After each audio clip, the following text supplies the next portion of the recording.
The moment I saw my maid of honor deliberately pour scalding hot coffee all over my wedding dress, I thought my perfect day was ruined forever. Little did I know, my billionaire fiancé's reaction would expose truths that changed everything and left 300 guests completely speechless.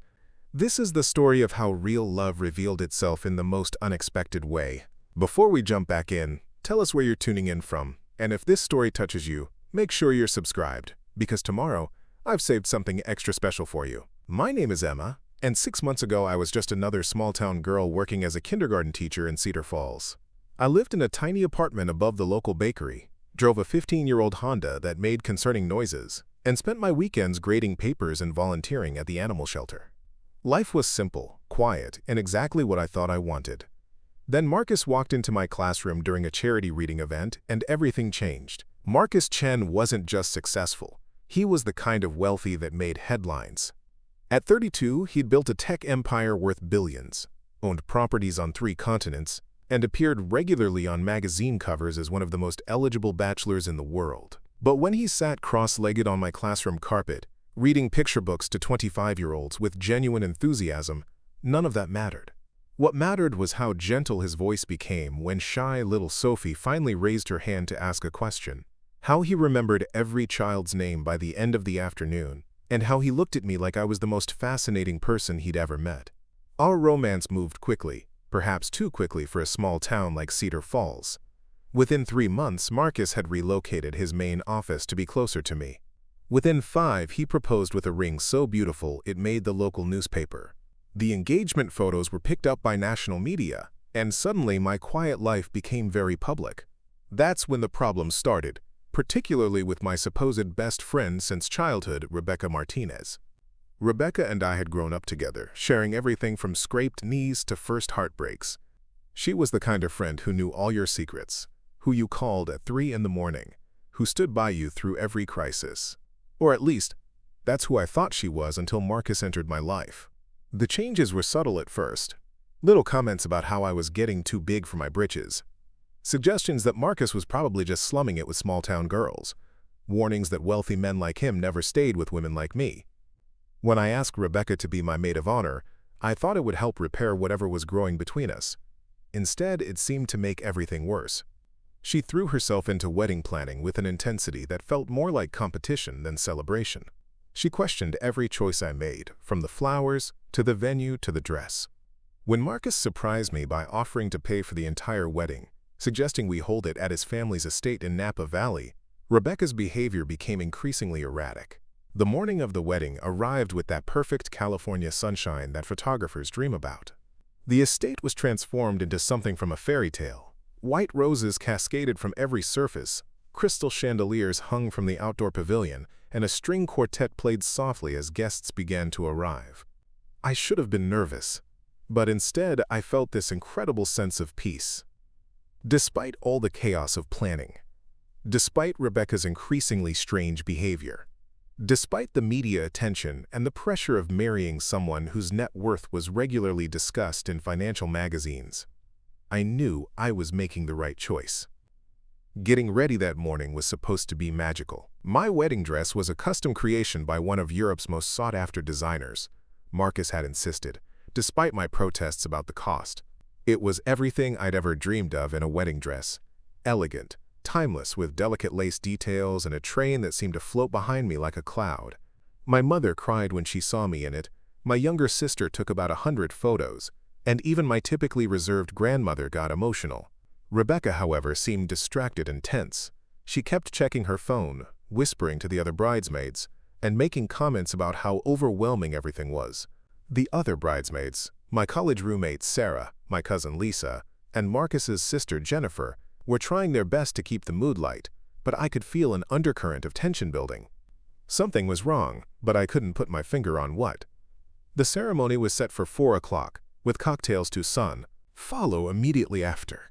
As we made our final preparations in the bridal suite, a converted guest house overlooking the vineyard, Rebecca suddenly announced she was going to get coffee for everyone.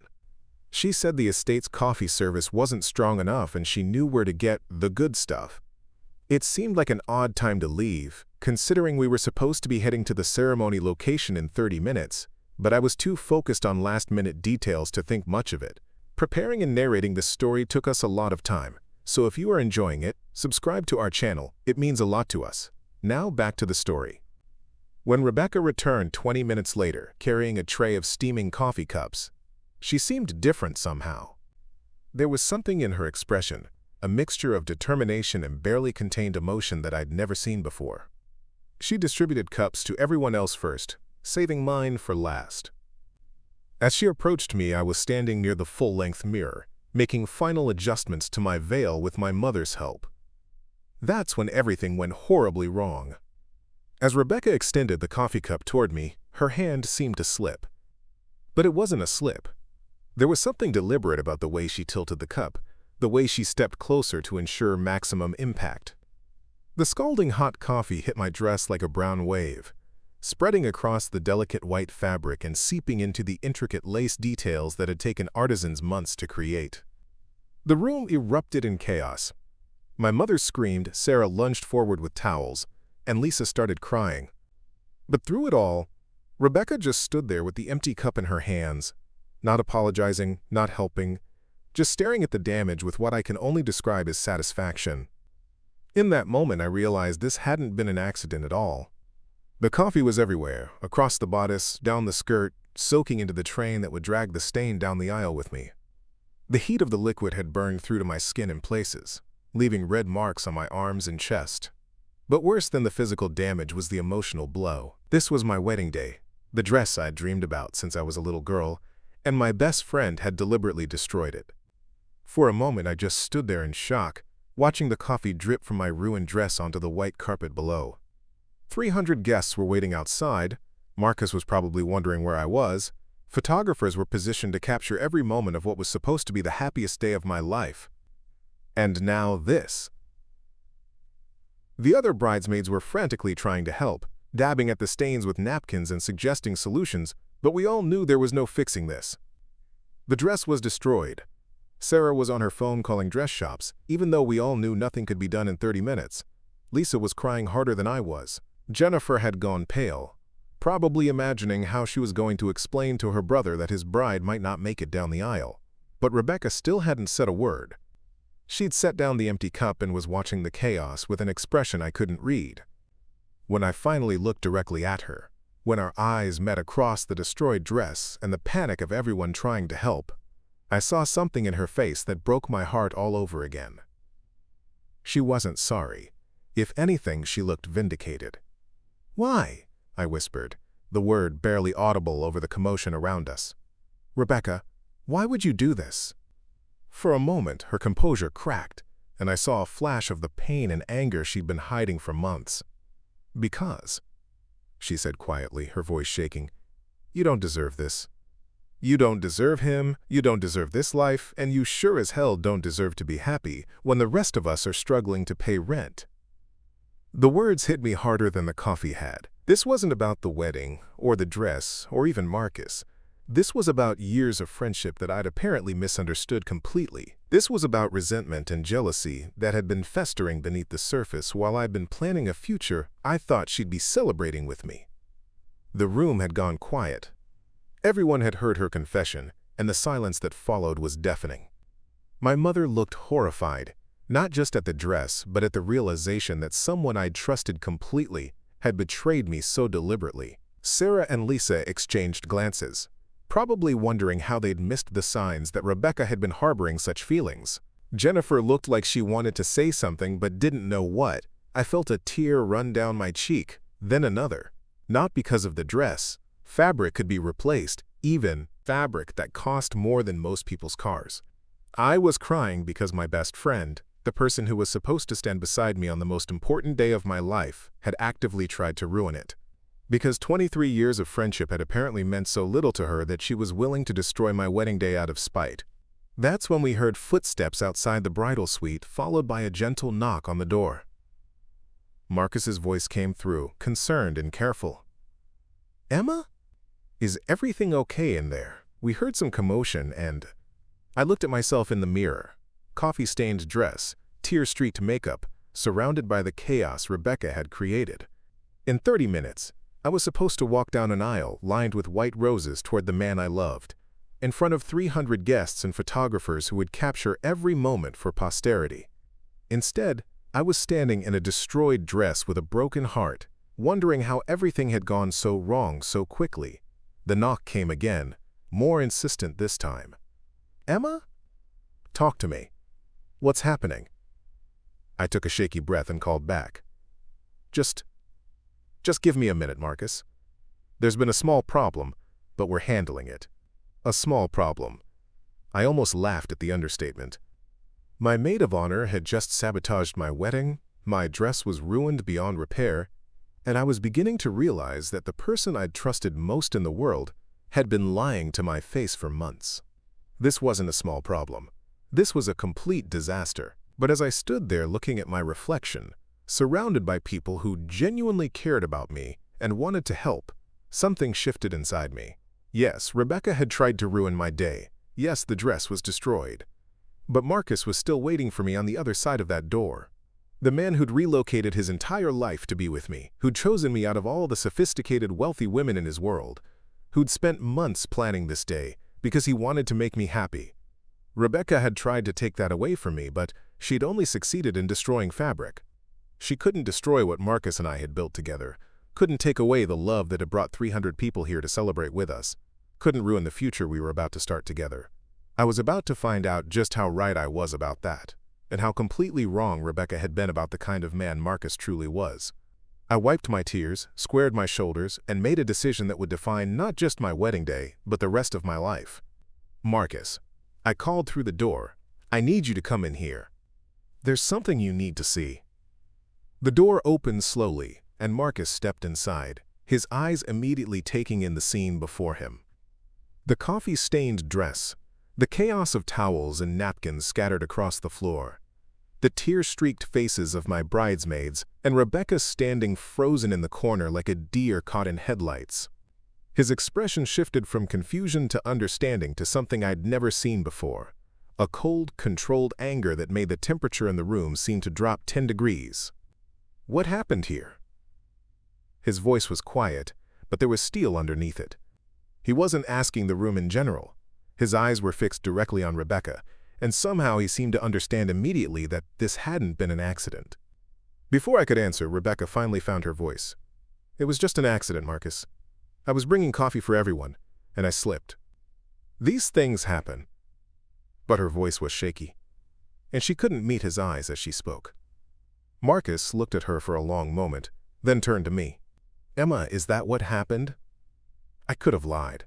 I could have protected Rebecca, covered for her one last time, pretended it really had been an accident to avoid further drama on my wedding day.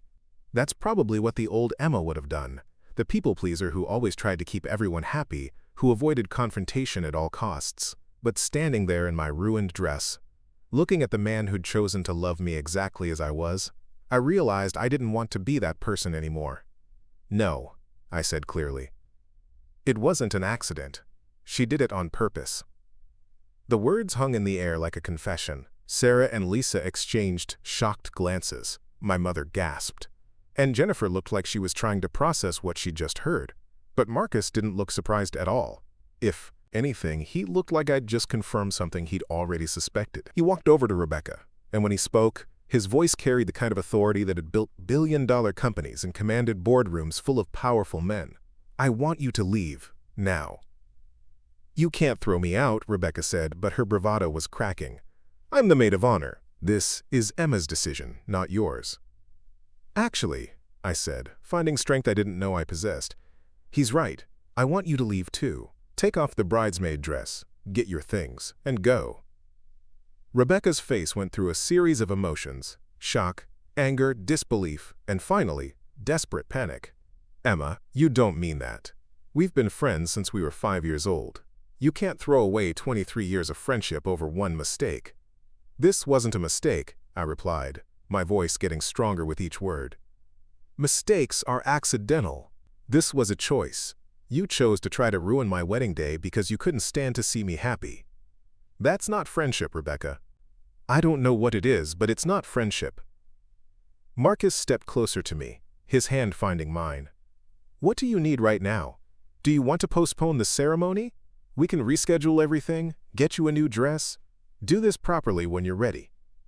The offer was made without hesitation, without concern for the enormous cost or inconvenience of postponing a wedding with 300 guests who'd traveled from around the world. He was willing to throw away months of planning and hundreds of thousands of dollars just to make sure I felt comfortable and beautiful on our wedding day. That's when I realized something that would stay with me forever. This man loved me enough to sacrifice anything for my happiness. But as I looked at him, really looked at him, I saw something else in his eyes. He wasn't just offering to postpone the wedding out of duty or politeness. He genuinely didn't care about the logistics, the money, or the inconvenience. All he cared about was me, my feelings, and making sure our wedding day was everything it should be. In that moment, I understood what real love looked like. "No," I said, surprising everyone, including myself. "I don't want to postpone anything. This is our day, and I'm not letting anyone take that away from us." Marcus smiled, the first genuine smile I'd seen since he'd walked into the chaos. "Are you sure?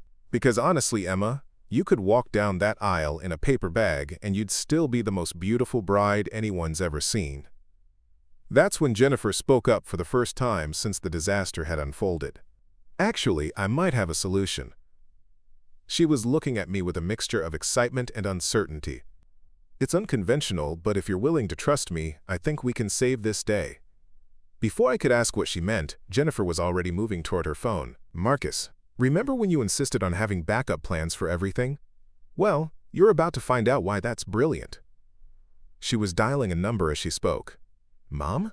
Yes, I know you're already seated for the ceremony, but I need you to bring something from the house. Remember the dress in your closet? The one from your wedding? Yes, that one. Can you bring it to the bridal suite right now?" Marcus's eyes widened as he understood what his sister was suggesting. "Jennifer, are you sure Mom would be okay with that?" "She'll be thrilled," Jennifer said, hanging up the phone.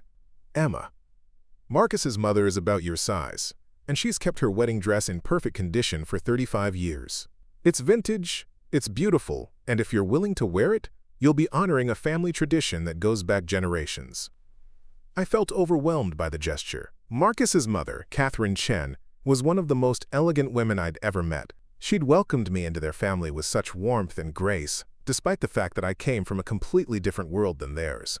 The idea of wearing her wedding dress felt both incredibly meaningful and slightly terrifying. Rebecca, meanwhile, was still standing in the corner, apparently unable to process that she was actually being expelled from the wedding. "This is insane," she said, her voice rising. "You're going to wear some old dress instead of the designer gown that cost more than my car, just to prove a point?" "No," I said, looking directly at her. "I'm going to wear a dress that represents love, family, and the kind of values that actually matter." "Something you clearly don't understand." Marcus turned to address the room. "I need everyone except Emma to give us 5 minutes alone. Please." It wasn't a request. It was a politely worded command that had everyone moving toward the door immediately. As the room emptied, Rebecca made one last desperate attempt. "Emma, please. I'm sorry, I don't know what came over me. I've been so stressed about money, about watching you have everything I've always wanted, and I snapped. But we can fix this. We can get past this." I looked at her, really looked at her, and saw someone I realized I'd never truly known at all. "Rebecca, if you were struggling, why didn't you talk to me? If you needed help, why didn't you ask? Instead, you decided to hurt me on the most important day of my life. That's not something friends do to each other." "But I'm your maid of honor," she whispered, tears finally starting to fall. "I'm supposed to be standing next to you when you get married." "No," Marcus said firmly. "You're supposed to be supporting Emma and celebrating her happiness. Instead, you tried to destroy it.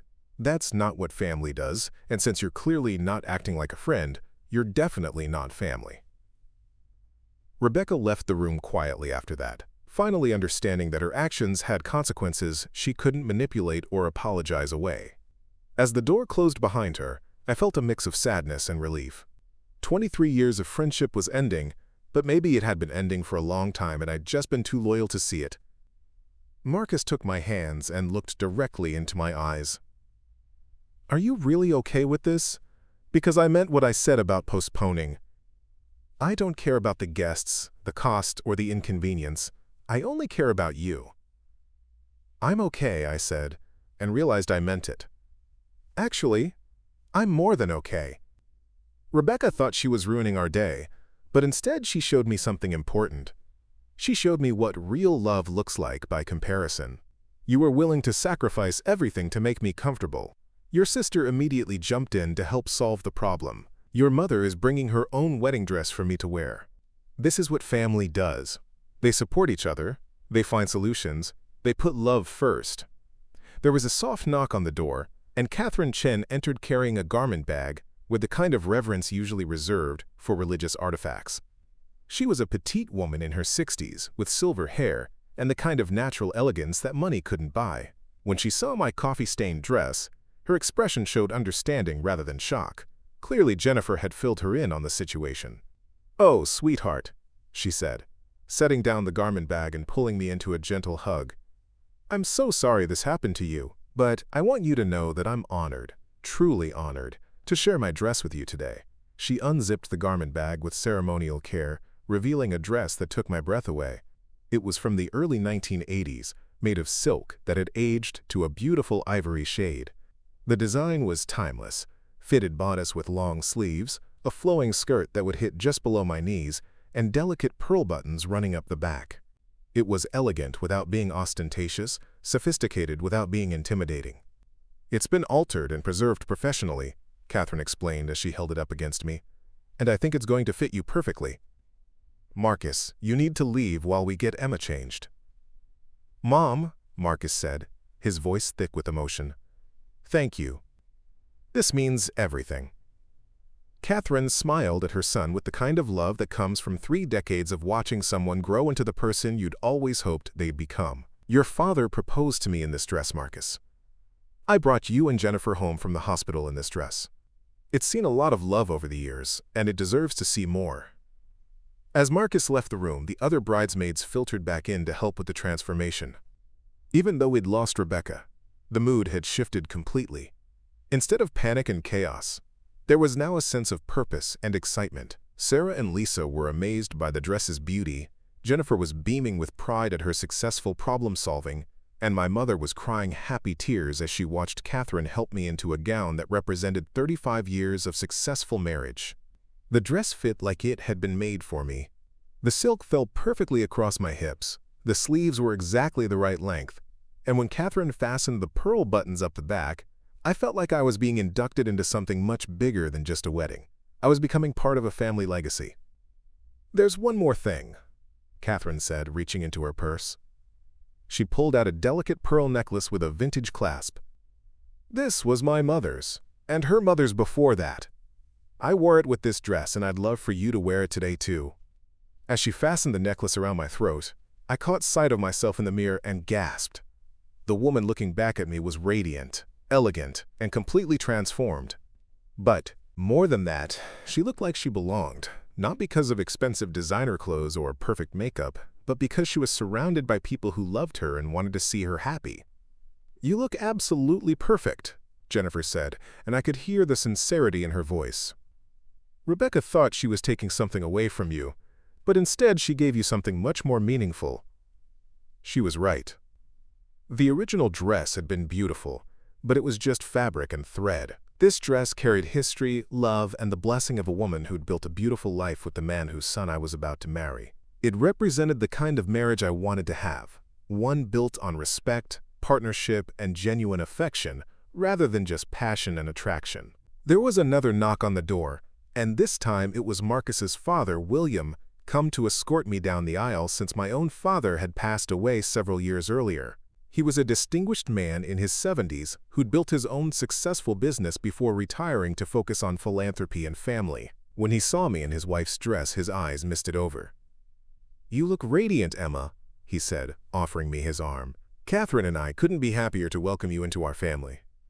As we walked toward the ceremony location, I realized that Rebecca's sabotage had actually given me something precious, a crystal-clear understanding of what really mattered. The coffee-stained disaster had stripped away all the superficial elements of the wedding and left only what was essential: love, family, and commitment. The guests were seated in rows of white chairs facing an arch covered in climbing roses. String lights twinkled overhead as the sun began to set, casting everything in a golden glow that no photographer could have planned better. As the music began and I started down the aisle on William's arm, wearing Catherine's dress and her mother's pearls, I felt more beautiful and more confident than I ever had in my life. Marcus was waiting for me at the altar, and when he saw me, his expression shifted from anxiety to wonder to pure joy. Later, he would tell me that seeing me in his mother's dress was the moment he truly understood that I wasn't just marrying him. I was choosing to become part of his family's story, just as he was choosing to become part of mine. The ceremony itself was perfect in ways that had nothing to do with the flowers or the location or the catering. It was perfect because it was real, because it had been tested by crisis and emerged stronger, because it represented a choice we were both making with full knowledge of what love actually required. When the officiant pronounced us husband and wife, and Marcus kissed me for the first time as my husband, I heard 300 people cheering for us. But more than that, I felt the support and love of everyone who had helped turn a disaster into a triumph. Rebecca had tried to ruin our day, but instead she'd shown everyone present what real love looked like by contrast. At the reception, Catherine made a toast that brought the entire room to tears. She told the story of the dress, of the tradition she was passing on, and of how proud she was to see her son marry a woman who understood that true beauty comes from character, not clothes. She talked about how adversity reveals people's true nature, and how watching me handle the morning's crisis had convinced her that Marcus had chosen exactly the right person to build a life with. The night was magical, filled with dancing and laughter and the kind of joy that comes from celebrating something real and meaningful. But the most beautiful moment came near the end of the evening, when Marcus pulled me aside for a private conversation. "I need to tell you something," he said, taking my hands in his.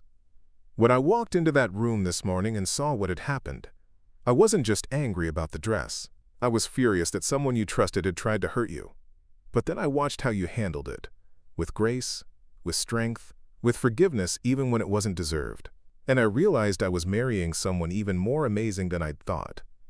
"Rebecca thought she was showing me that I didn't deserve this life," I said, looking around at the celebration surrounding us. "But instead, she showed me exactly why I do deserve it. Not because of money or status, but because I choose to surround myself with people who lift each other up instead of tearing each other down." "I love you, Emma Chen," Marcus said, using my new name for the first time, "and I can't wait to spend the rest of my life proving that Rebecca was wrong about everything." Looking back now, 6 months later, I realized that wedding day taught me lessons that went far beyond marriage. It taught me about the difference between people who claim to love you and people who actually do. It taught me that real wealth isn't measured in dollars, but in the quality of relationships you build. It taught me that sometimes the worst things that happen to us create space for the best things to enter our lives. Rebecca did me a favor that day, though I doubt she'd see it that way. By showing her true colors so dramatically, she freed me from a toxic friendship I'd been clinging to out of habit rather than genuine connection. By forcing me to wear Catherine's dress, she gave me a deeper connection to my new family than any designer gown could have provided. By creating a crisis, she showed me just how strong and supportive the people in my corner really were. 6 months later, Marcus and I are building a life that's even better than anything I could have imagined. We split our time between his estate in Napa and a home we bought together in Cedar Falls, because he understands that my roots matter too. I still teach kindergarten because I love it, and he's established a foundation that builds schools in underserved communities because he loves watching me light up when I talk about education. Catherine's dress hangs in our closet now, carefully preserved for the daughter I hope to have someday. The pearls sit in a place of honor on my dresser, waiting for the next generation to carry on the tradition. And sometimes, when I'm getting ready for a particularly important event, I touch the fabric of that dress and remember the day I learned what real love looks like. As for Rebecca, I heard through mutual friends that she moved to another state shortly after the wedding, apparently unable to face the social consequences of her actions.